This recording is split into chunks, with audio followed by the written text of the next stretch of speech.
مبارکه سوره چې د قرآن عظیم الشان یو سل لسمه سوره ده په مدینې منورې کې رانازله شوې ده. 3 مبارک آیاتونه لري. تلاوت او پښتو ترجمه یې له لومړي آیت څخه اورئ. اعوذ بالله من الشیطان الرجیم. پناه وړم الله ته له شړل شوي شیطان څخه.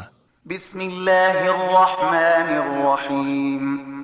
د الله په نوم چې ډېر زیات مهربان پوره رحم لرونکی دی. اذا جاء نصر الله والفتح ورأيت الناس يدخلون في دين الله أفواجا فسبح بحمد ربك واستغفره إنه كان توابا. کله چې د الله مرسته راشي او بری در په برخه شي او ای پیغمبره ته وګوري چې خلک ډلې ډلې د الله په دین کې داخليږي نو د خپل پروردګار له ثنا ستاینې سره د هغه تسبیح وکړه او له هغه نه بخښنه وغواړه. بېشکه هغه ستر توبه قبلونکی دی.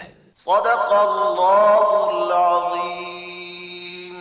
الله ستر رښتیا ویونکی دی.